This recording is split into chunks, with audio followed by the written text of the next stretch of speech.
Hi, I'm Derrick Parker. I am retired NYPD, known as the Hip Hop Cop.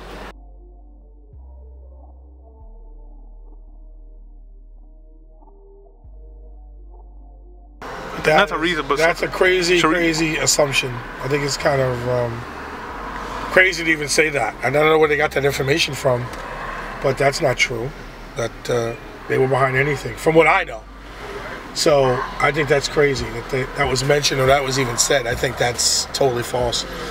You know, I think Greg Kading did a good job of proving what he proved to be what the problem in that Biggie case was. So now I think Sharita and Reggie Wright, I don't think they had anything to do with it. Now you actually worked on those cases yourself, right? Yeah, I was out in the Tupac and the Biggie case, and you know, I was one of the first detectives there when the inception of the case happened, along with the LAPD guys. So I pretty much know what happened back then and what's happening now. So, and there was no indication that they were involved back then. And I don't know why it's coming out, what, somewhat 21 years later. You know, that's crazy. Now, you know, I feel like a lie always gets twisted. The truth always remains the same. Yeah, people always going to exaggerate and say things happened when they didn't. But the problem is that, like you said, it wasn't. I think what people think or what people are saying about what things happened, it didn't happen that way, you know? Right. So.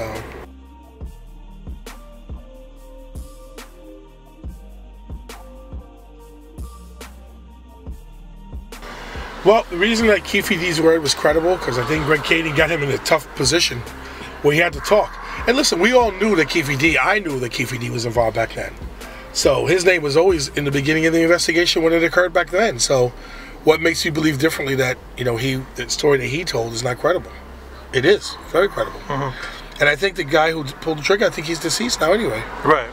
Orlando. So, yeah, Orlando's is gone. So it's different, you know? But people always say, oh... And I think, isn't Poochie dead? Yeah, he's correct? Poochie's been dead. Waldo, yeah, Poochie's dead too? Poochie's dead in the Tupac. Right, he's dead too. So, you know, these people can't be brought to justice, so the case has to be closed by exceptional clearance.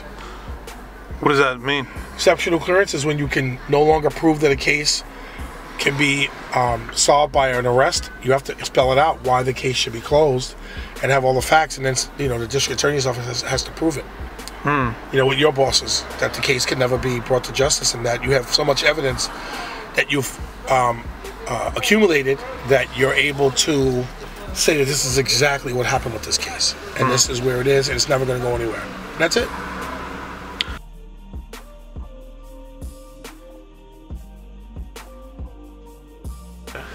I mean, I don't know that. I mean, listen, from what I know about the case and from what Greg got from him, he's right on the point. He's right on the money. With everything that happened back then, he's pretty close to what happened. Very close. I'm sorry to keep asking you, but I have to ask, you know, the people watching. You know, he can't just. The thing is that people don't understand. He just can't confess this shit, and it's the word. You know. No. People, it's verified. You know. Yeah, you got to verify it. You got to prove it. But I think that he put enough evidence out there to prove that it was what Keefe D said it was. I think he had enough. Now, what's enough to me and to you might be enough, but what's enough to somebody that says, okay, this case can be closed by exceptional clearance, I don't know. They have to, you know, it has to be determined to be that. But I think at this time, I think it's just going to remain the way it is, because I don't think there's anybody else around that was in the car at that time. And I knew all those guys that were in that car were the people that they say they were with Tupac shooting. So they were in that car, and those guys are pretty much deceased. So who's going to tell on who? He's the only guy left. Right.